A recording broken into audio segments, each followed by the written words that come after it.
Okay, draft is firing. Hello, my name is He Who is in the water, doing more IPA drafts.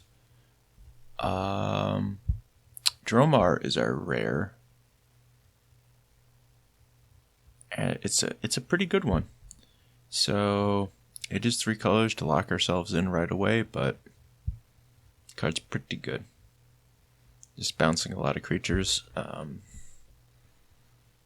Just very useful. Obviously not free of downside, and being a 3-color creature itself, it's quite likely that Dromar can bounce itself, but the 6/6 is also just like massive, utterly massive for this format, so I'm quite inclined to give it a shot.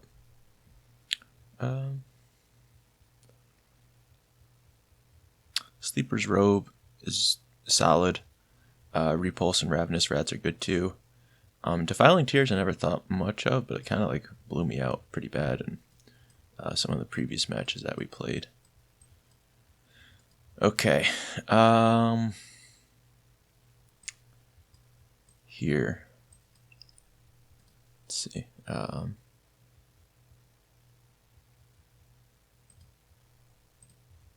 What are we looking at?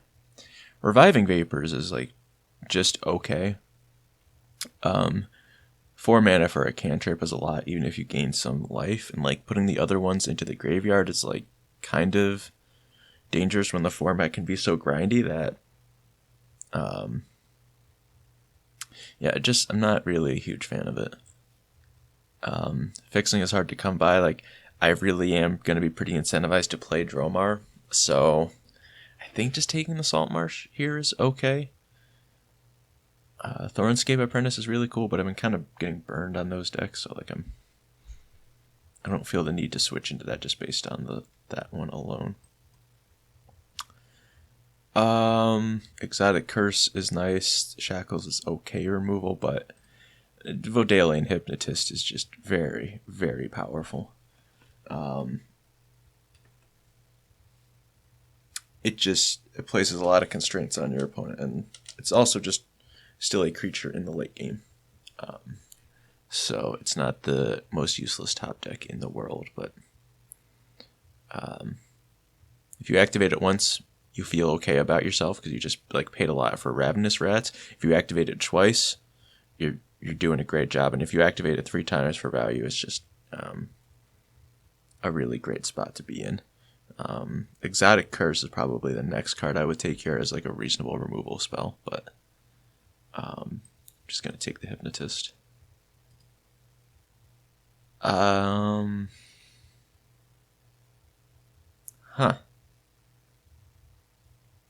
it's another Exotic Curse, which I am like interested in, but Teferi's Moat is just, it's pretty mean, and it's gonna have its like bad moments, but this is a pretty good rare, I'll say. So I'm a little bit surprised to see it 4th pick here, but I think that's just going to be better for us than Exotic Curse most of the time. And Prohibit's nice, but Seashell Camo, again, just fixing, ramp, like, this is just where we want to be. Standerfall, if I recall correctly, this is not a particularly potent rare.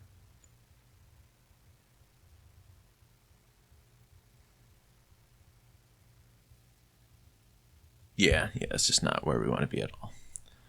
Prohibit's great. Traveler's Cloak is great as a cantrip that does stuff. Fairy Squadron is also good, but it's just going to be the cameo. Lobotomy, I don't think we want. Baron's Unmaking is acceptable, but not exciting. I really like Vodalian Serpent.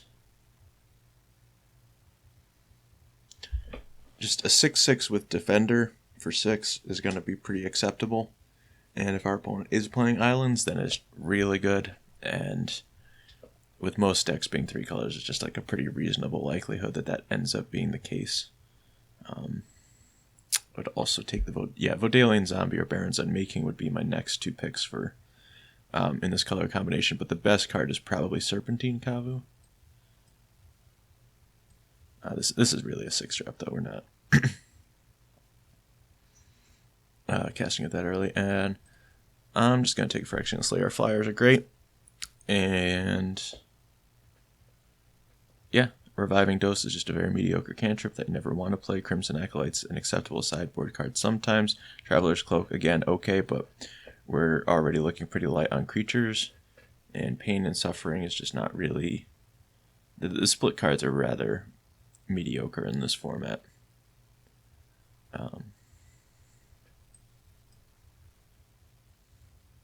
Yeah. Another Traveler's Cloak. Shoreline Raider is not nothing. Duskwalker's not nothing. Restrain is not really the kind of deck that we're building. Might be Duskwalker, I think. 5 mana 3/3 is okay. We're really not here to play it on the front half, but we could. So I think that's where I'm going to take for now.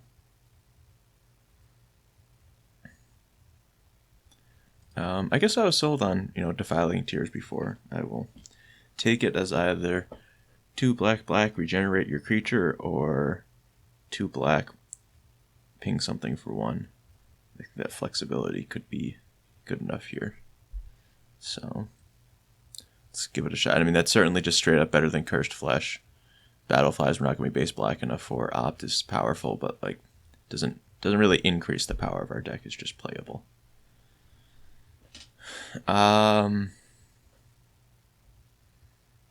Ardent Soldier versus Reviving Vapors for me on this one.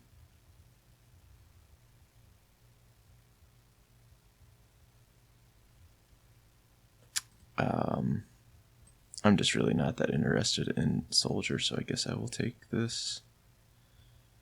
Crimson Acolyte for the board, or Hypnotic Cloud. Also kind of like Urborg Skeleton, but I just have a soft spot for these kind of cards, but I think it's okay here. Regeneration just is quite useful. Urborg Phantom's pretty bad. I'll take the Ardent Soldier here. Not exciting. I don't know, Tranquility. I guess there's a chance we'd actually board into Tranquility at some point. Lobotomy is probably not where I want to be in the main deck, but this is kind of moderately underwhelming, I'll say, what we got going on so far. But this pack looks better. Sawtooth Loon is pretty nice. Phyrexian Scuda is also pretty good just as a 4-mana 5/5, which is just very large for this format. So I think that's what I'm going to take, because at this time I have 3 creatures to return with Sawtooth Loon, and they're all very expensive, or I guess 4. And they're all on the more expensive end, so I think I'll take the more standalone threat. But that could be potentially really close here. Perfect world, I would wield a Sawtooth Loon, but Disciple of Kanji would be an acceptable. Or I'm pretty down to get that one as well. But I think I just take the Scuda. Scuda.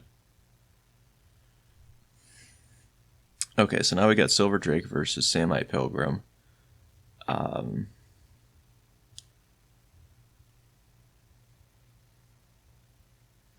Gosh. They're both really good. I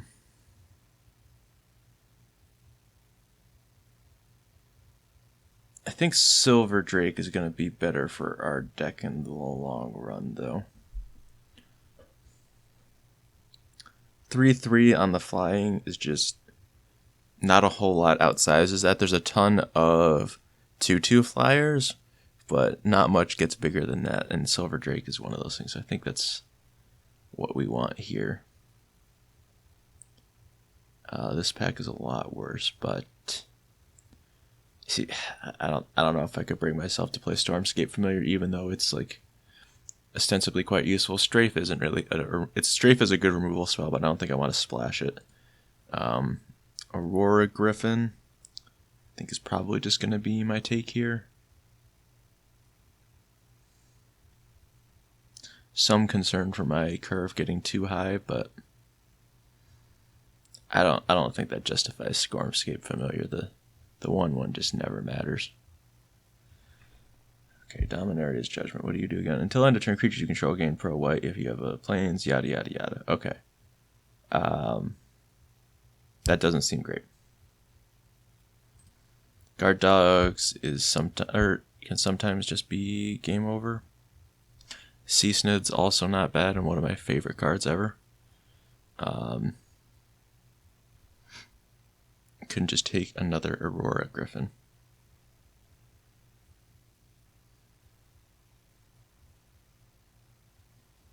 I think I'll take the Guard Dogs here. We've got 2 flyers.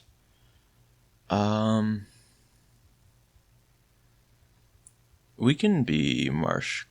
Well, hold on. Can we? 1, 2, 3, 4, 5, 6, 7, 8. Okay, we do have the density for this.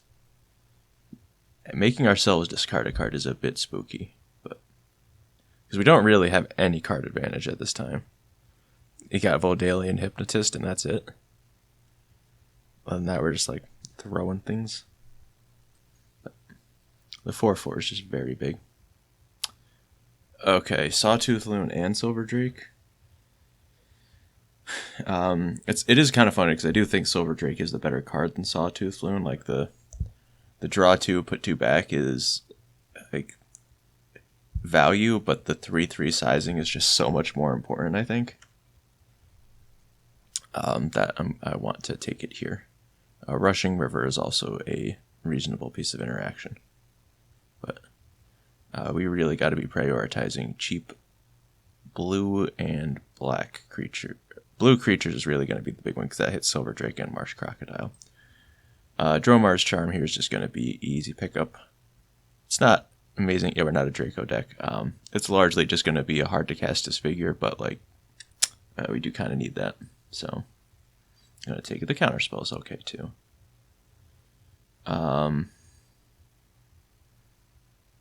Sunken Hope is not terrible. We don't have anything to get real ETB value on it, but with Duskwalker and like Urborg Skeleton and Hypnotist, we do have some like cheaper creatures that we can put in there. So it's that, or I'm taking this Sunscape Familiar that reduces like 5 cards a little bit. I don't know. I guess I'm gonna take this, sideboard it, and like maybe we do that. The Disciple of Kanji that it talks about. Hobble is also interesting. We do have a lot of flyers. Yeah, maybe I do want Hobble. We don't have a ton of flyers. Oh, no, we got 5 good ones. Yeah, so Hobble gets a lot better. Phyrexian Bloodstock is actively bad in our deck. I guess I will take this Honorable Scout. God forbid we run into like a mono red or mono black opponent, but that's not gonna happen.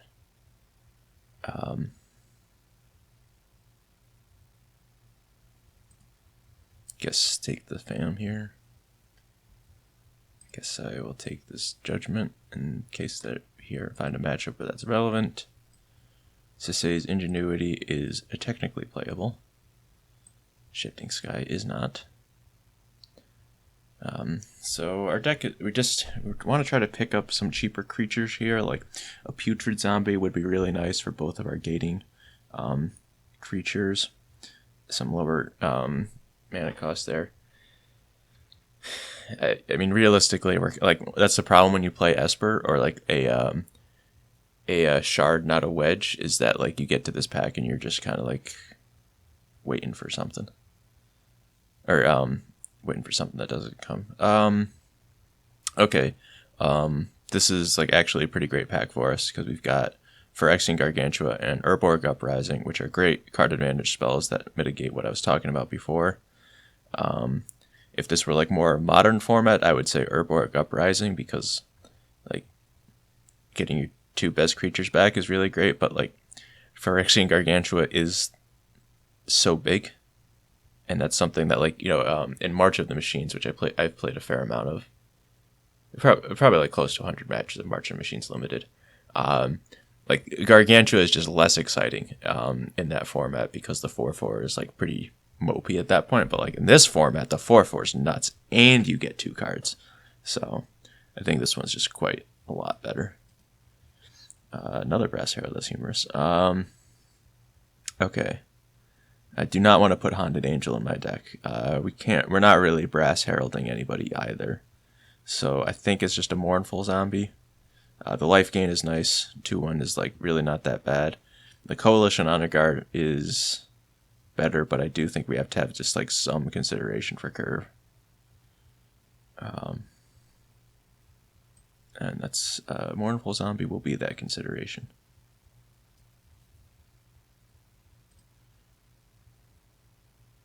Okay, 3 great options here: Deadringers, Manacles of Decay, Putrid Warrior. A Putrid Warrior like solves a lot of our holes that I was talking about before. However, I think it also wheels. We don't have a ton of interaction. I think the Deadringers is what I want here. It's harder to set up than Manacles of Decay, but I think it's more powerful. So I think I want them. Last Stand will continue to be unplayable, unfortunately.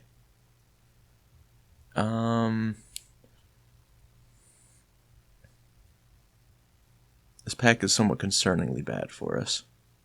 We have no Merfolk to get with Tidal Courier, which is disappointing. Oh, no, we have one. We have one Merfolk. Hooray. That is not enough to put it in the deck. If it tutored for Vodalian Hypnotist, I would barely even consider it. I guess our best choice here is Jaded Response. I don't really want another flyer, even though like a 2 or 3 flyer is pretty great. I don't think that's what this deck needs.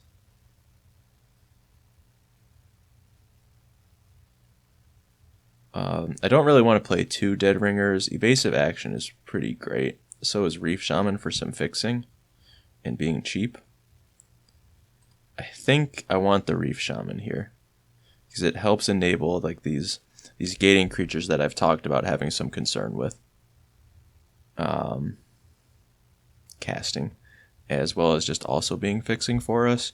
In our deck that has somewhat, I guess Gargantuas are only like double individual casting cost card, and everything else is just 1 pip, but like we still need help with that, and I think Reef Shaman is going to be that help.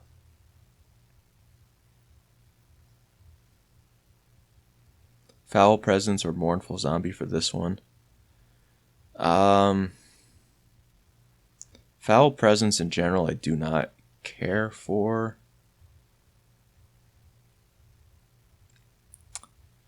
But I don't think I'm playing 2 Mournful Zombies in this deck, so at the very least this is just a good sideboard card if we play against a lot of X1s. I don't think it's what I want right now.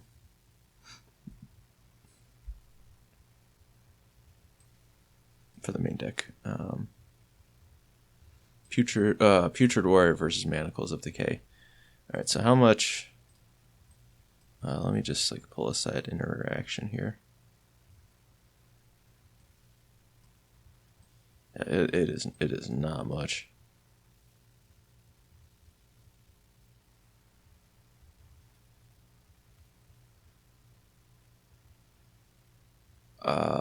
I think I have to take this Manacles. And there was another Putrid Warrior that I was hoping to wheel, so yeah, maybe that just makes all of that a little bit easier to swallow. And yep, there's a... Oh, no, this Evasive Action is much better than Putrid Warrior, though. And again, I think there's like a reasonable chance that some Putrid Warriors wheel from here. And it's not 100% crucial that we get those.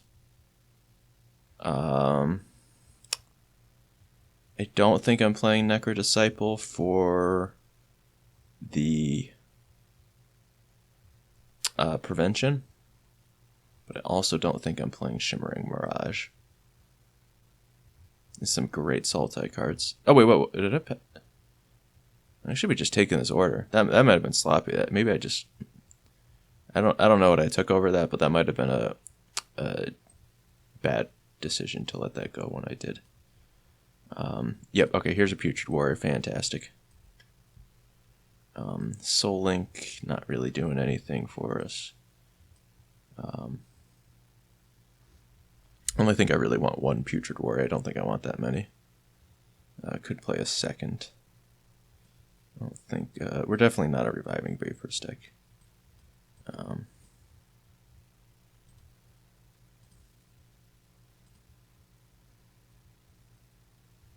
So I'm okay counting Seashell Cameo as a land to say that I've got 17 lands plus the cameo is acceptable for me. So that means I'm at 26 right now. So I want to make 3 cuts to the deck.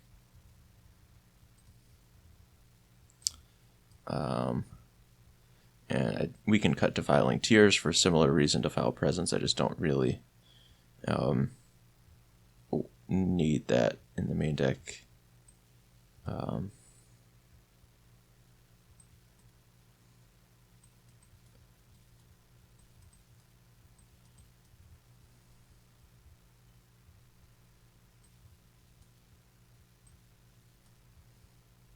Maybe I just sideboard the Guard Dogs. Can be a pretty rough card to main deck. That might be a little bit more responsible. Yeah, I don't believe we saw we do have some cheaper creatures here, which is kind of nice. So Sunken Hope is not terrible in our deck. And unlike a lot of cards around this time, this one still makes your opponent do it first, but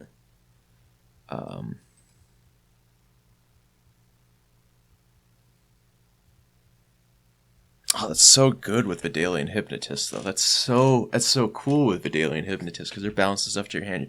Okay, I'm playing Sunken Hope. I've talked myself into it. This is gonna be cool. Yeah, that seems powerful. Yeah. Okay, so now I've dug myself another hole where I still need to make 2 cuts here, but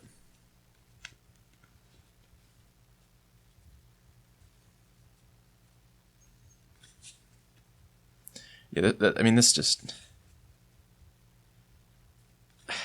I don't know. Sunken Hope can be kind of bad if we're behind on board, but it seems so okay.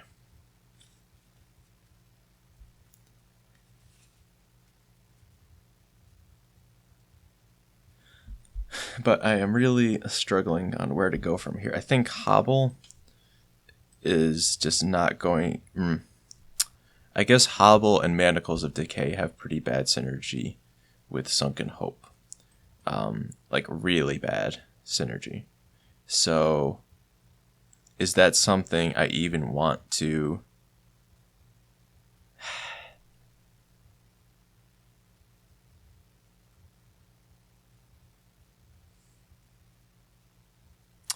No, we should sideboard this, be somewhat responsible. Yeah, because these 2 cards are pretty crucial for letting our flyers get over, and then we have just some ground dudes that block somewhat reasonably.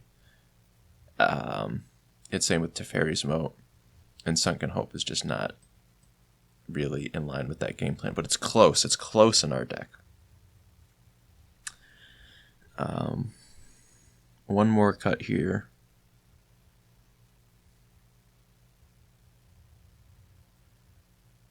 My non-creature spells at the bottom here feel pretty good, so I don't wish to take anything from them.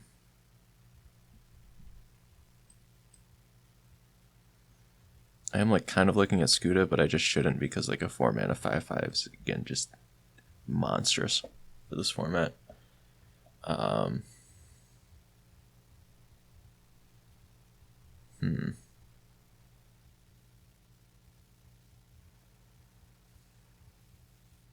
I'm probably like higher on Urborg Skeleton than I should be. Maybe that's the cut. I really like regenerate creatures, but we probably have enough going on that I don't need that. And it's only like really great with Marsh Crocodile bouncing it, so maybe that's just the cut.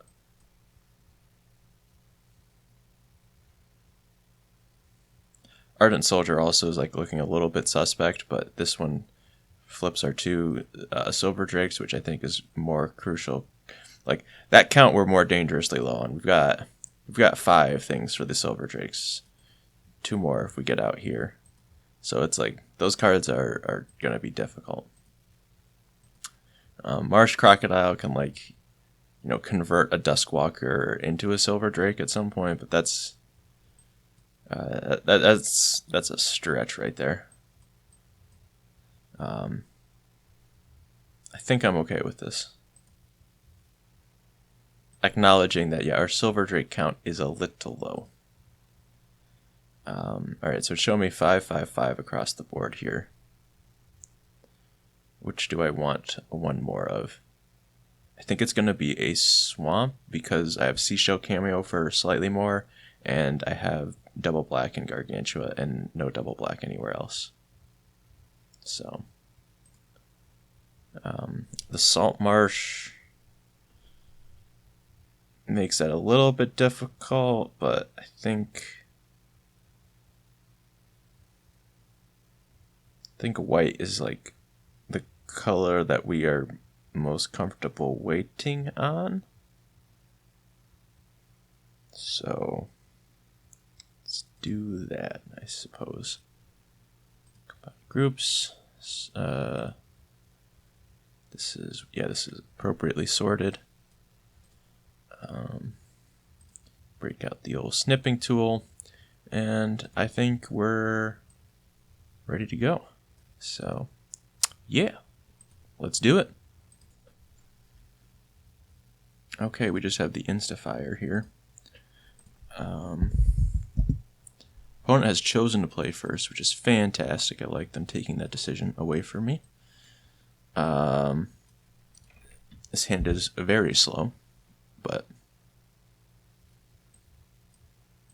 I do need to play either the Plains or Swamp here because we have Putrid Warrior in our deck. I think that's the name of the card.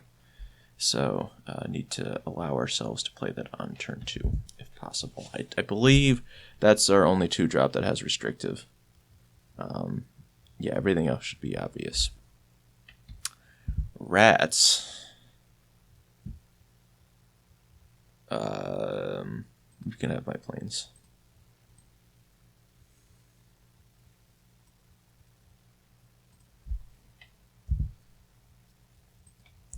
Fourth land there was really good to draw because that was a little unnecessary to pitch the land, but it's just what you gotta do. Don't Lava Zombie me. Smoldering Tar, that's the Seal of Doom thing, right?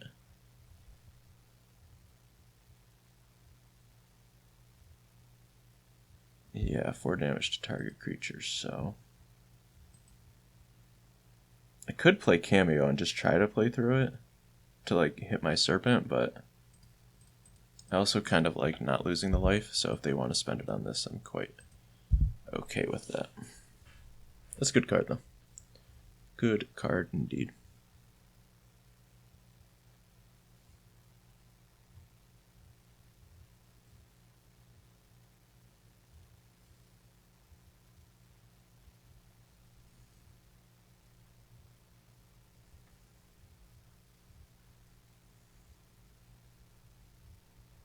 Yeah, Curse of the Pierced Heart is just like gonna be really good against me, no matter what.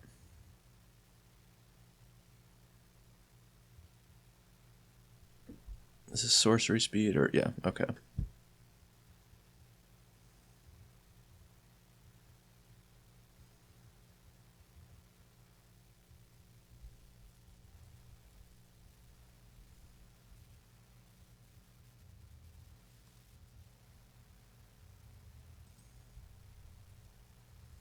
So I think they have Terminate here.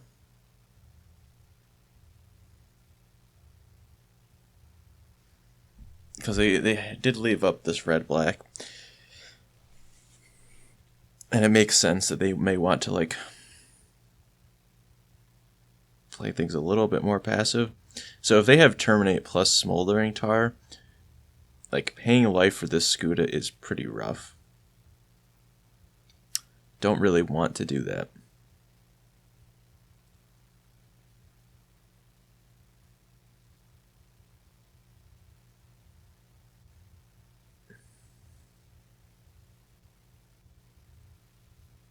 I could just wait and try to order on attacks, and I think I like that. Because if they want to, I would rather have them terminate this, I think. Okay, it looks like they are F6'd. Either way, it looks like, if they don't have terminate, then like this is going to incentivize them to play the Smoldering Tar.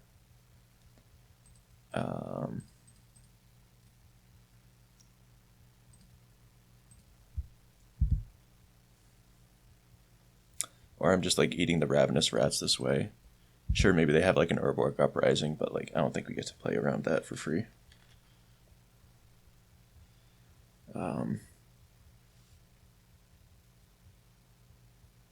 Look at that.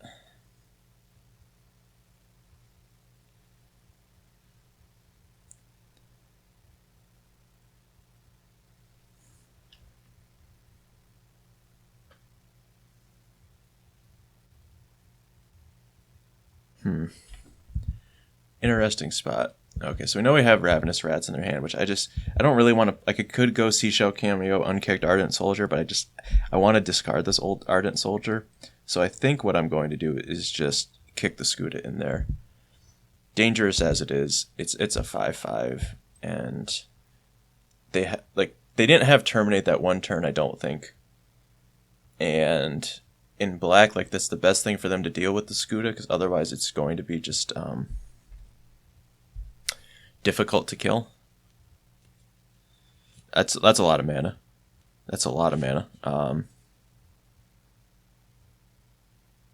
What? Oh god. What? Oh, I guess I die. I guess I've died. Cool. Cool. They just win this race. So I got to go like Plains something Manacles of Decay, and I can win. But like right now we're both starting at 13. They have the first attack. I'm just dead. So it's got to be like Plains or land right now, and I'm dead. Excellent. Cool. Lovely. Especially if they just have land like spell. We know they still have Ravenous Rats in hand. That sucks so much.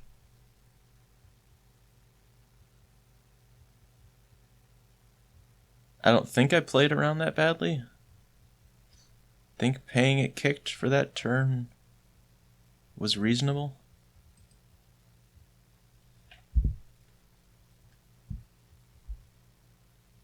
It's just...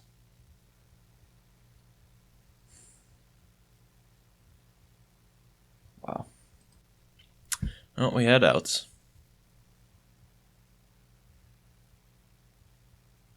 So...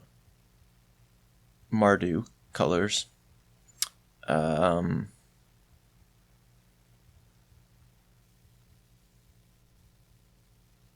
Dogs doesn't seem particularly great. I don't want to bring these kind of things in just for Ravenous Rats.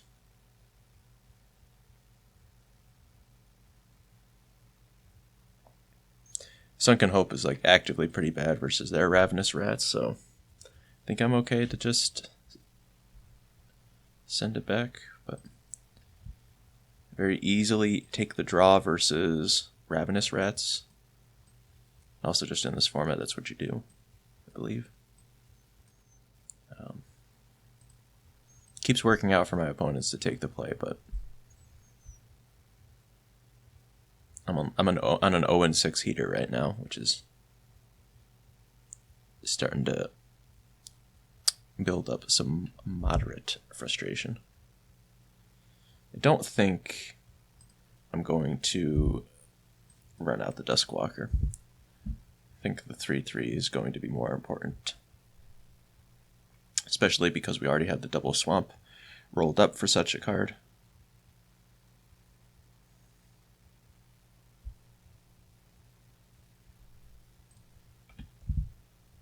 Why did I play Plains? Why did I do it? Alright.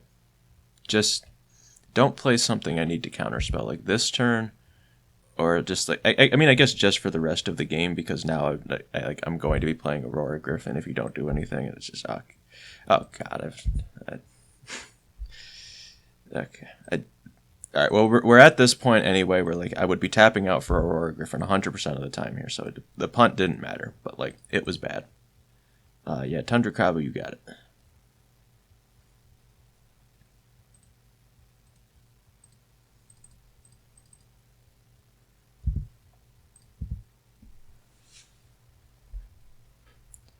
Got a bunch of removal and a counterspell. Opponents behind on board by a lot, missing on mana. They were Mardu, so they can fix a little bit with this Tundra Krabu. So, reasonable chance it gets tapped here for some mana fixing.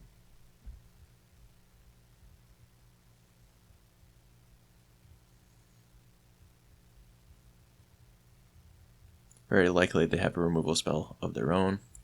They choose Island. Okay, so they're 4 colors? Oh, they have punted. I am sorry, opponent.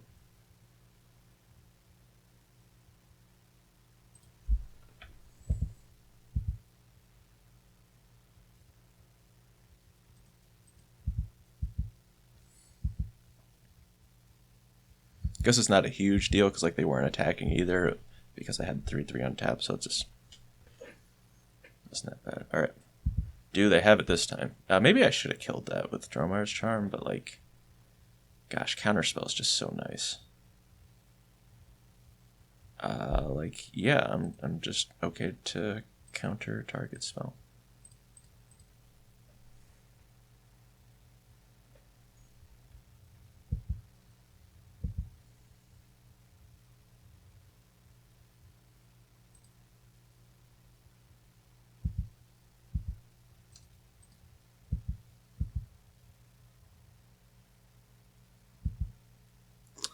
Do I want a Manacles of Decay that they have access to black mana, so it's still just, I want to cut them off of white.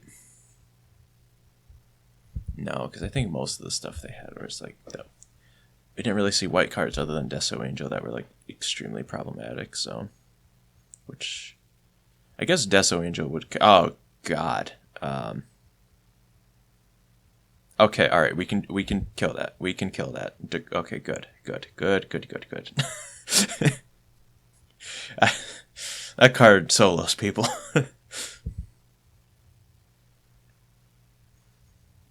Feeling good about taking that Manacles of Decay when I did. All right, water. We got one mission here, and it's not to tap wrong. Okay.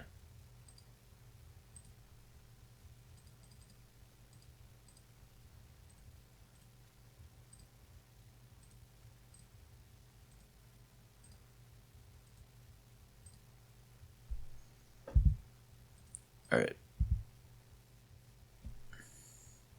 Don't think you can Desolation Angel me this turn. I think that card's 7 mana. And you have, I guess if you use the Sulfur Vent, you don't. Yeah, okay, great. We did it. Okay, they have Tongarth in their deck too. That's horrifying.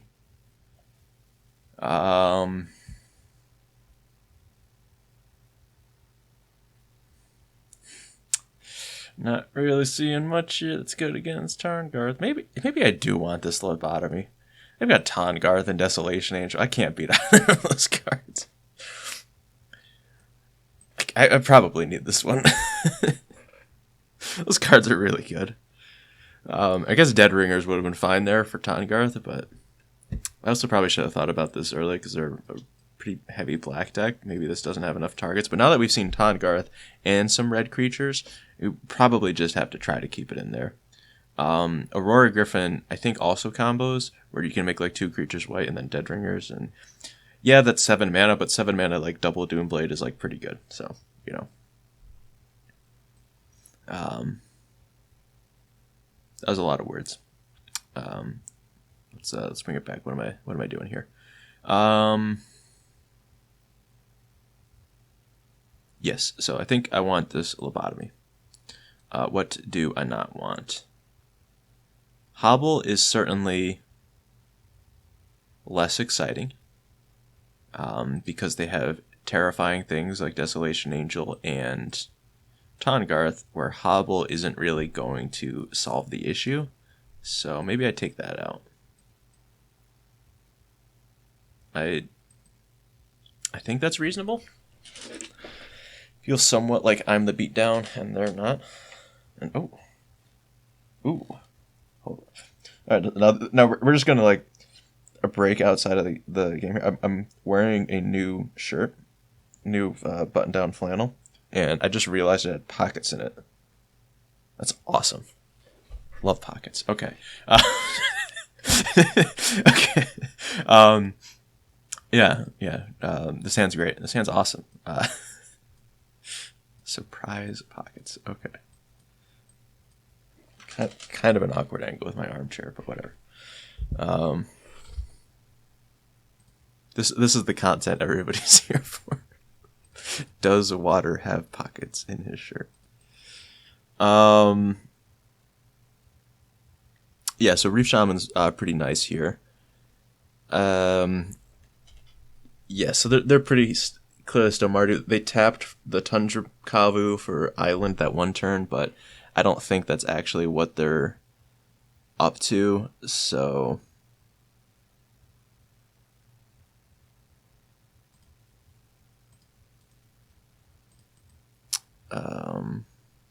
So I'm going to port them in their upkeep, and I think I'm just going to name Forest.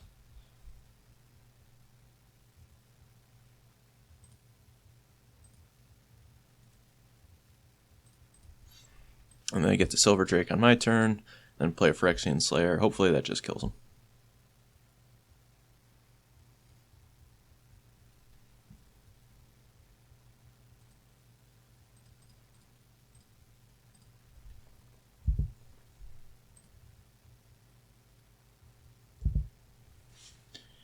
Because we can... Our curve is like pretty solid here of like 3, 4, 5 of like decently powerful creatures.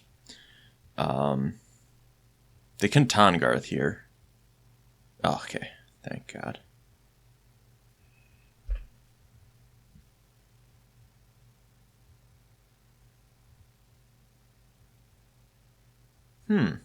Pre-Shared Warrior is intriguing because we get to do like Reef Shaman and that. But it's probably better to just deploy to the board in this manner.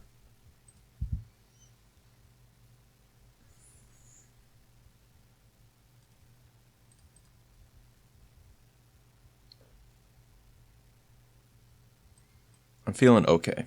Tahngarth is still like bad news, but they had the opportunity to play him last turn. Okay, Goblin Trenches is scary, but like we're just attacking in the air right now, which is like the best way to beat that card. So, not the... That's an exaggeration. It's not the best way, but it's a good way. So, especially here, now we know that, like, we're just casting our Duskwalker. We're not really interested in trying to play Skuta into Reef Shaman. This is a pretty real clock. Also really lucky that our mana's just been, like, perfect this whole game. Like, that's pretty silly, honestly. Sacking a land for trenches here is great. That means it's less likely that Tahngarth is coming down, less likely that Desolation Angel is going to come down. All sorts of good things that means for us.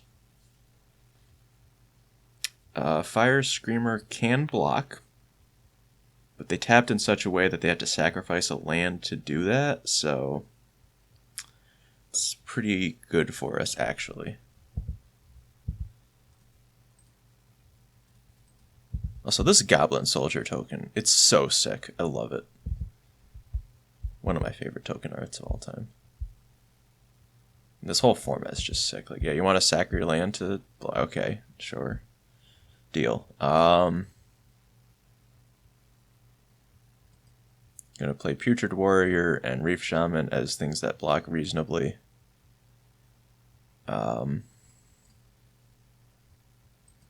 Holding lands for Desolation Angel and Skuta for... just ground combat doesn't really matter that much here. Putrid Warrior pushes an extra point of damage, which is nice. Nice. Okay, we got him. Their deck was really cool and pretty good. It is kind of fitting that, like, we did kind of out card quality them here, of like, Silver Drake is just absurdly overstated for 3 mana, versus Tundra Kavu and Fire Screamer, which are pretty understated for their mana cost and abilities. So,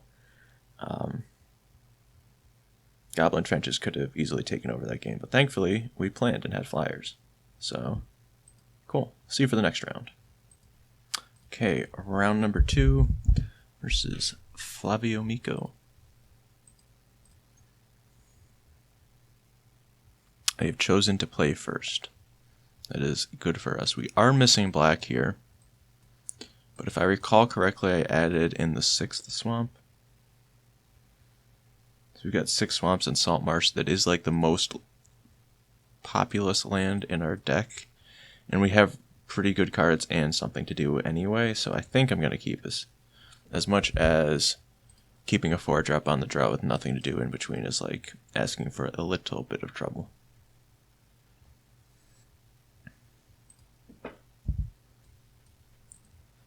I guess we don't actually need to play the plains here because we have neither the swamp nor the Putrid Warrior, but that's what we're doing. One thing I will say in retrospect with the draft, I'm a little disappointed of. We didn't get like a probe or anything. We are somewhat lacking in like a card draw. I did comment on that during the draft, but like we are just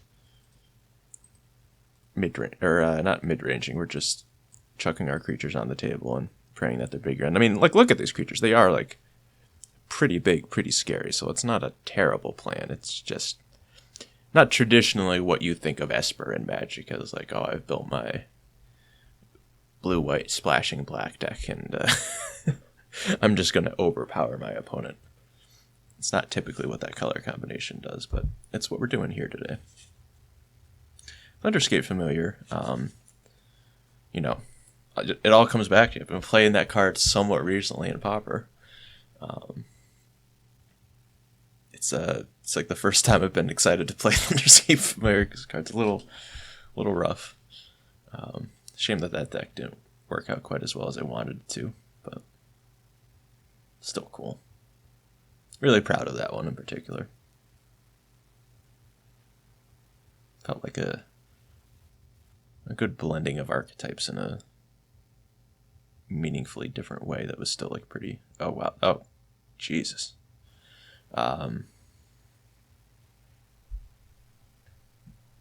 Okay.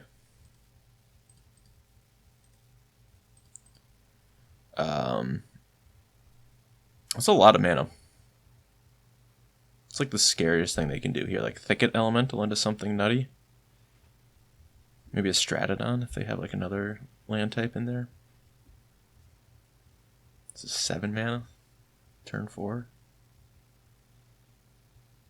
A lot of bad things can happen to me right now. I can also just get attacked for 3. Appears to be the case. I'm just going to play the Aurora Griffin. It still blocks everything, and if they have a removal... Swamp, by the way, was a fantastic draw. If they have a removal spell, like this is just the one I care the least about. And I could also just play the Skuta unkicked, because that sets up for Marsh Crocodile. And discard's pretty good versus ramp strategies. Even like the Liliana effect of Marsh Crocodile.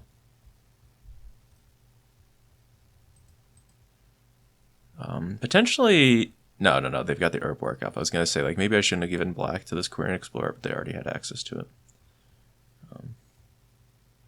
They have the full 5 colors of mana available at their disposal.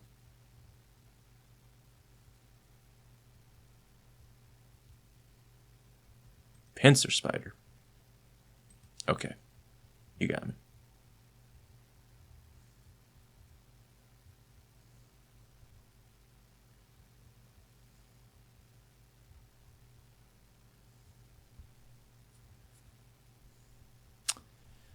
Because they're kind of ahead on board now, I think I am like inclined to play the Skuta Kicked now. I don't feel like just sitting back on Dromar's Charm.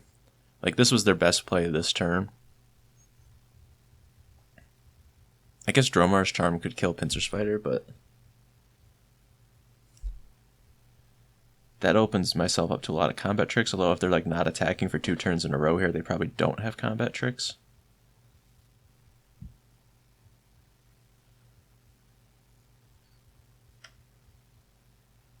Alright, I think I'm playing the Dromar's Charm here. And like attempting to get frisky with the Pincer Spider. And if that draws something out here, then like we get to start slamming just like a bunch of 6s for 6. So that's going to be pretty great.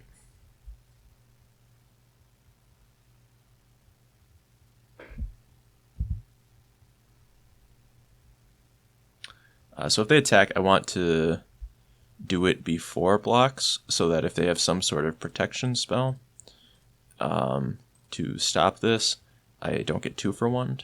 I just get 1 for 1.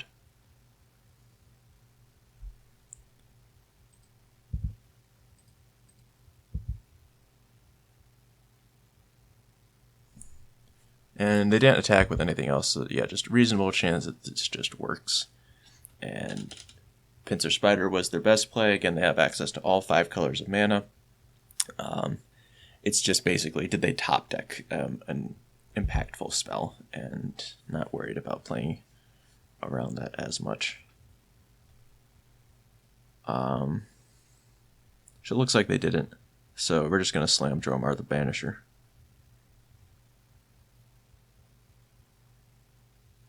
It's like, I even feel bad just for talking this much, because it's like basically what I've said amounts to like, haha, my opponent's flooding on mana.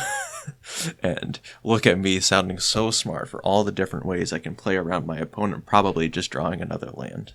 It's just, yeah. We're so far ahead here that I don't need to attack with Aurora Griffin. If Dromar is attacking, we're in such wonderful shape. We don't really need to be racing. But if they do interact with Dromar, trading with the Kabu Scout is going to be pretty important to conserving our life total. But this is basic Magic the Gathering, I guess. Okay, this is a lot of X1s. That Foul Presence is coming in. The what was the other one we have in the board? Sideboard I can view in client. Don't need to pull up. Yeah, Foul Presence and Defiling Tears. Yeah, both of those can come in, I think.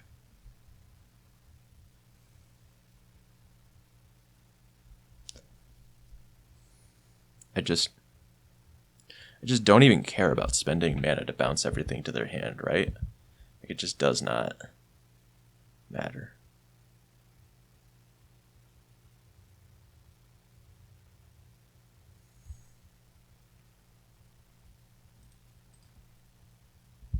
Like, oh, I bounced their mana dorks. I can still probably cast a big spell if they have it, and I'm just putting another 6/6 on the ground here. So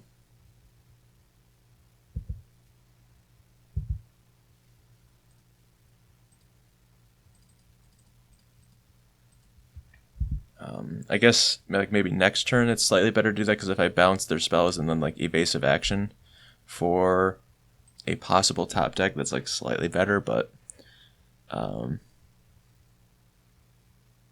think just playing our Serpent here is better if they have like removal spell of some kind, like a Plummet variant.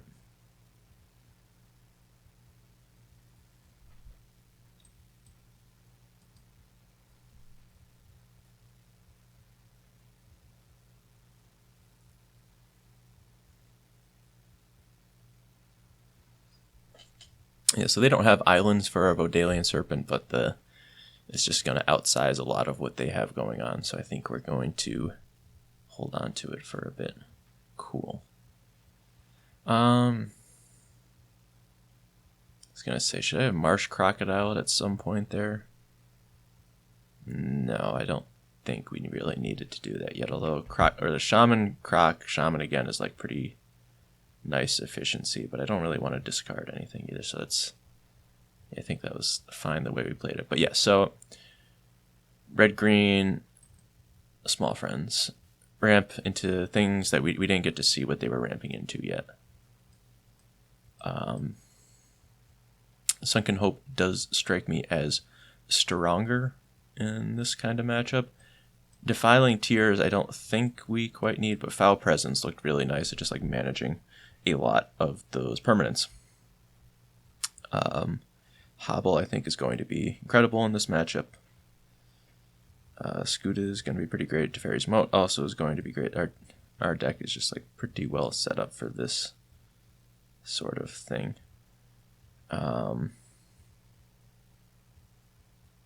Yeah, no, they have Mana Dorks. What am I thinking about with Sunken Hope? That's not a good plan.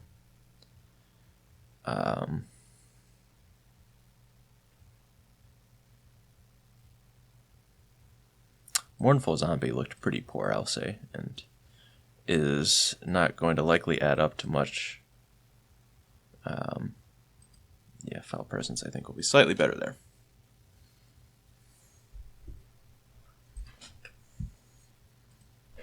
Maybe I should cut Mournful Zombie for Urborg Skeleton.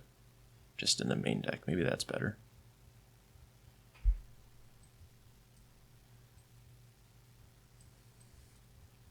This hand is great. 2 good removal spells. Aurora Griffin just putting in overtime this week. Refusing to be put down.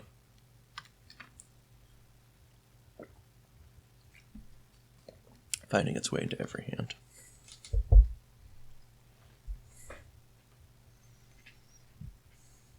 But we got to cast our Dromar. We have been redeemed that, was it greedy to just like lock in my draft based on pack 1, pick 1? Yes, it was. But like, it was good. It was worth something for sure.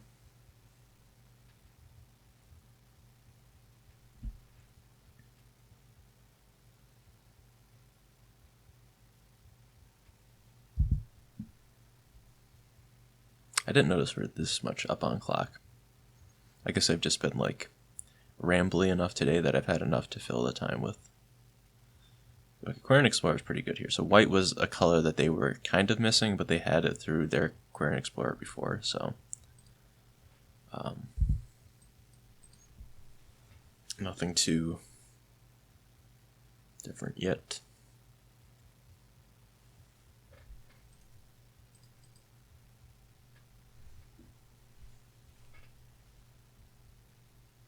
Okay, Island. Interesting.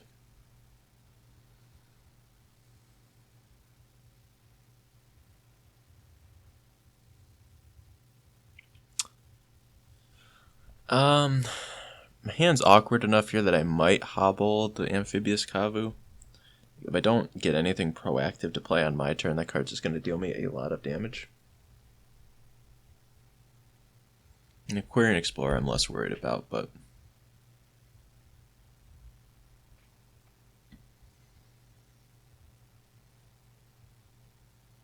the Kavu's going to get in for 2 attacks just for free. And my hand's not really doing too much. Stuff that we don't know more about their deck.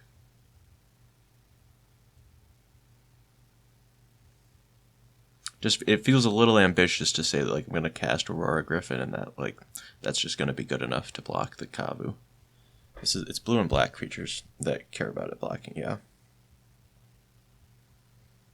Which is, I suppose, most of our deck, so maybe that's a better reason to just snap off the Hobble, too, because it's...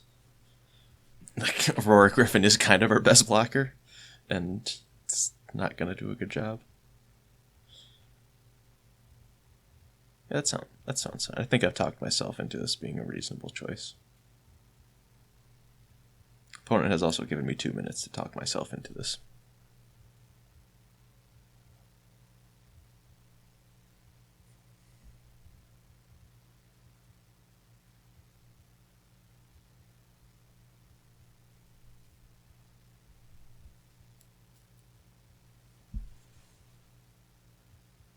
I've lost connection. Well, that's what I get for talking trash about my opponent. You know, I mentioned the clock, but losing the connection at like a time like this does certainly indicate just some internet issues. So we'll see when they come back. In the meanwhile, it is June, so happy Pride Month to everybody. Seen or not seen, I hope you have a good month and feel good about yourself, because you should.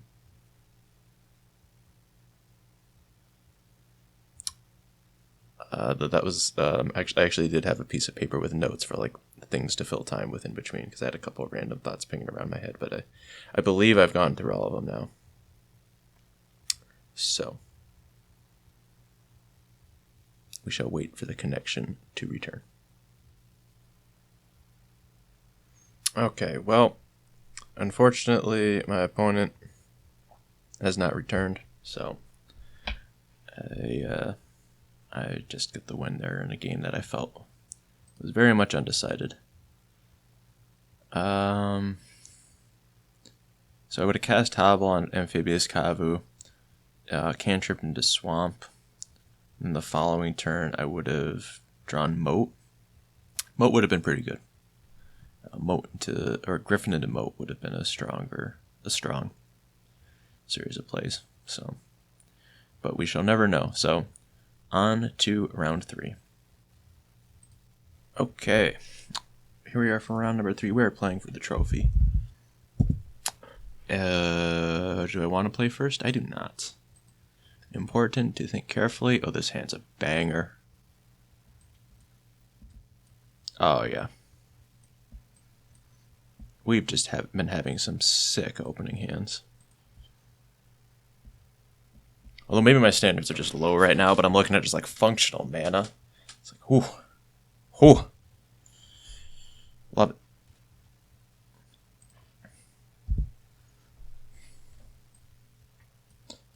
I believe I'm just doing the plains here, or island, because I think I'm hypnotizing no matter what, basically. Fertile Ground's a little spooky.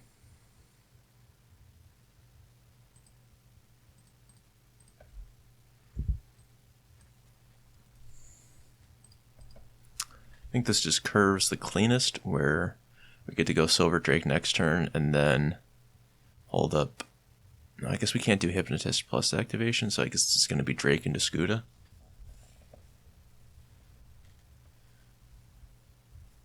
Still a pretty strong sequence. When our opponent's ramping and they are on the play, I do think it's right to be on the draw, but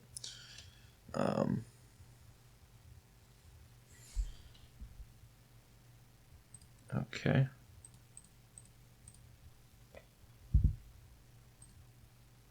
Penumbra Bobcat is interesting here. If they attack, it's kind of a really curious thing. I guess the thing I'm expecting most would be Gerard's Command.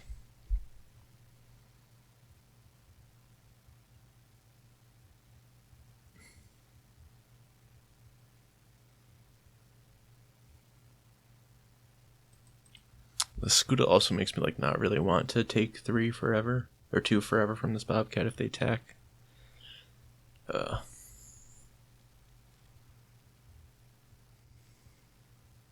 It's really only white here that I'm worried about. Like, green doesn't really have the kind of combat tricks. Like, a Gaia's Might is +2/+2, and that's just trading half of the Bobcat and the trick for this card. That's a trade I'm very content with. But of course, if they do something else with their mana, then I just like don't have to do anything. I can attack, slam the Skuta, and just be having a great time.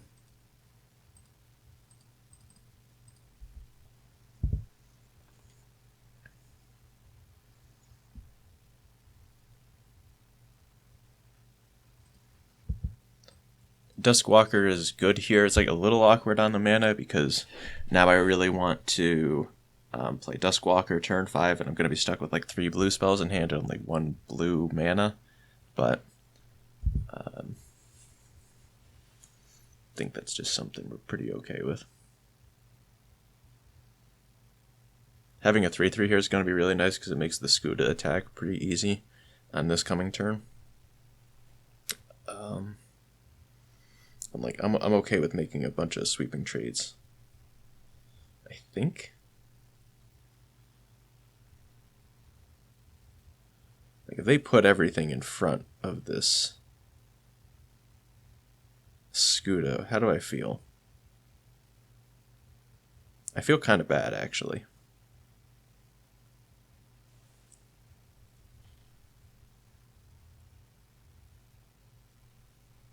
It's a 5/5, right? Yeah, the old border makes it a little difficult to tell. So I think I'm going to hold back with it. It strikes me that they don't have a good answer to it.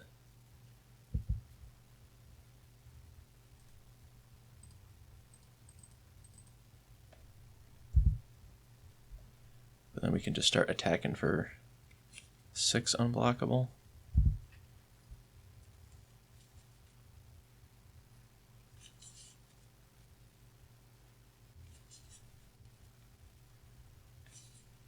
Uh-oh, red. Frenzy Tilling. That's pretty good here.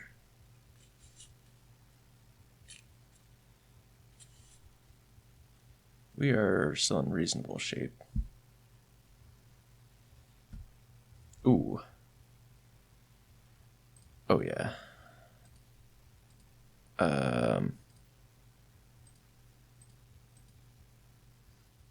Yeah, I don't care about this Bobcat.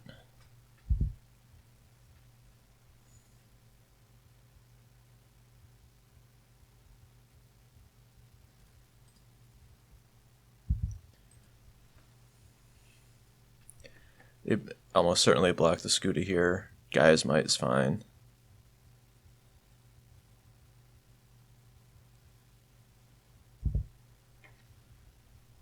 So they do have a black creature to block the Duskwalker, but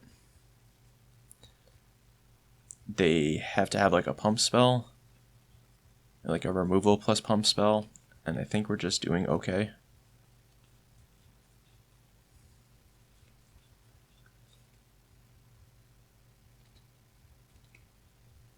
Obviously, big threats of their own are real too, but Stone Kabu's not a huge problem at this juncture. Strafe would be like a really good. Okay. That'd be like the best possible follow-up. Nice. So I believe we are just going to hold up evasive action.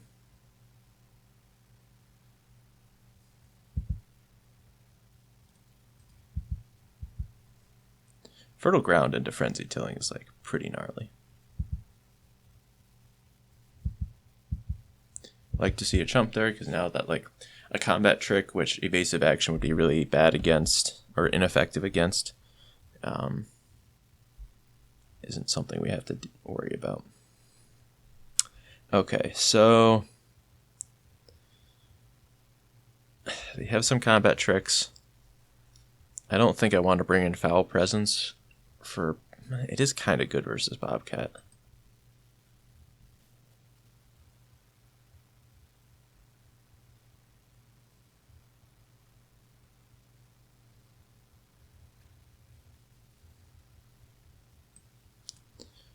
Shield of Duty and Reason looks playable versus them. They were green blue. and they have combat tricks, so like being able to just kind of bypass creatures in that vein is kind of nice. So I like that. How about we take out this Mournful Zombie that's just been maybe a little too medium. I think I like this.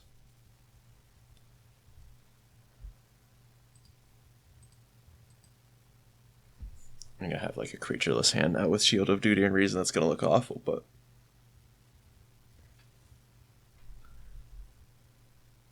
oh. That was like one of the best draws our deck can produce, honestly. Reef Shaman into Silver Drake, Skuda, Duskwalker, all curved out. It's just unreal. I'd be so salty. Not so salty, but I'd be salty if that happened to me.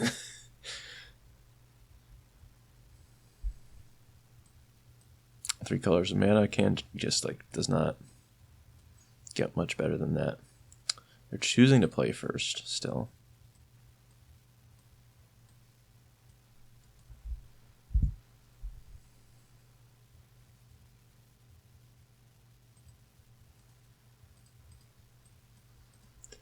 I could try to do mind games about which land do I want to lead them into believe is the best for them to blow up, but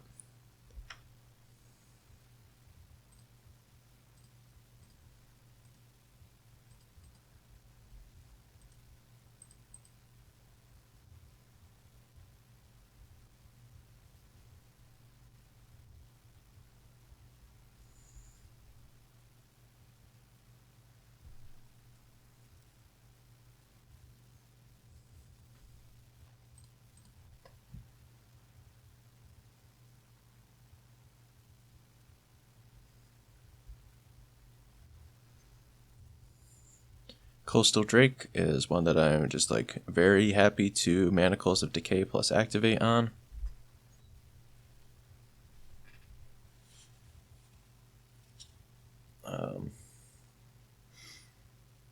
White and black, I think, were the colors I didn't see from them in the previous game. Yeah.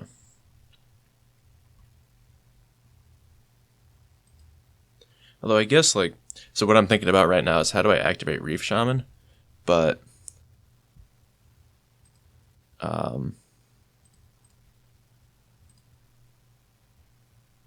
the fact of the matter is I probably just don't activate it because they've already got like all colors of 1 mana. Fertile Ground doesn't... Yeah, hitting the Fertile Ground land doesn't really change anything. Oh. You okay, Moto? Okay, you are okay. Yeah, I don't think I actually have to activate because they're somewhat already ported.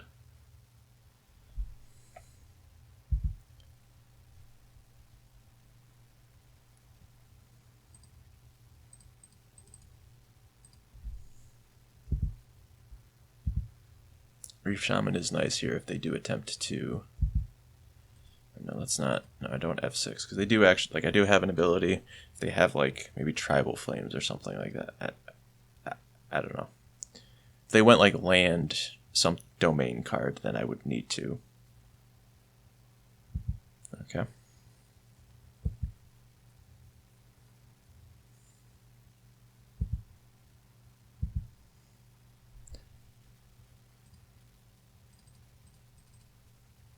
Just gonna put this one in on green because we saw a lot of green creatures before, like the Bobcat, the Kavu.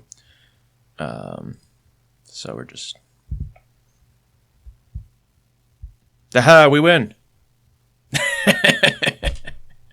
Okay, I didn't think it would be that easy. I thought we'd have to do more.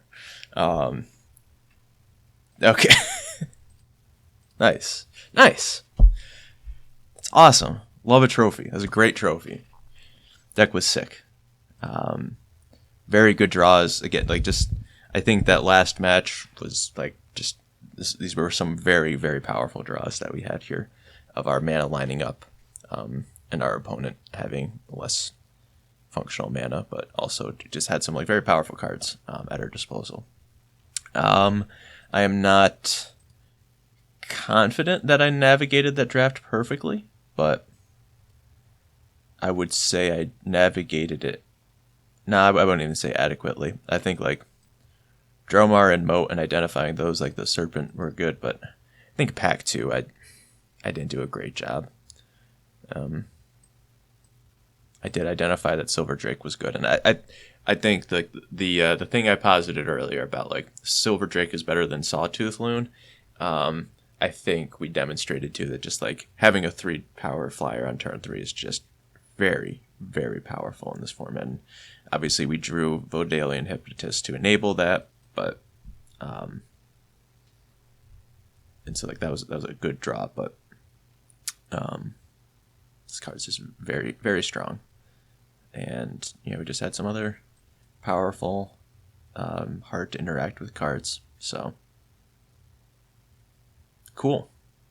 Well, it's probably one of the faster IPA drafts I'll ever have. Probably I'd imagine that's probably the fastest what's on the channel right now, or will be. So I'm gonna try to record as many of these videos as I can, where I know that I can have like the ability to record in peace and quiet and at an appropriate length of time.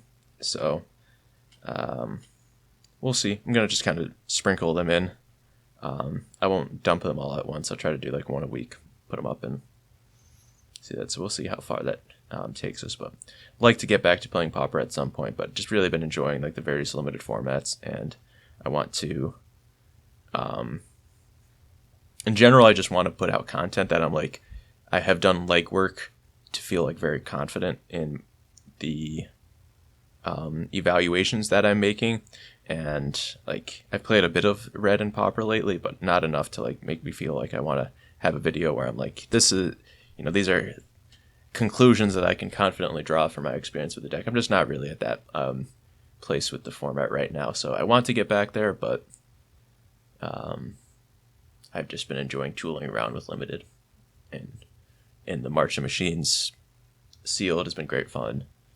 Vintage Cube was enjoyable, but there's a million people out there better at Vintage Cube than I am, so I just kind of do my own thing and enjoy my small collection of trophies with the White Weenie, forcing it. But at least with Invasion, like, when Invasion rolls around, it's like, I don't want to sound cocky, but like I have played enough more of it than I would say the average Magic Online user, and I enjoy it. I enjoy talking about it and getting into the minutia. So even if I haven't played it since last time it was on Magic Online, I can at least feel like I can produce a video like this of somewhat. I can produce it of quality that I can be comfortable with myself at. So we'll get back to doing other Magic at some point. But long-winded outro there, only loosely related to the deck. So thank you so much for watching. See you in the next one, and have a good one.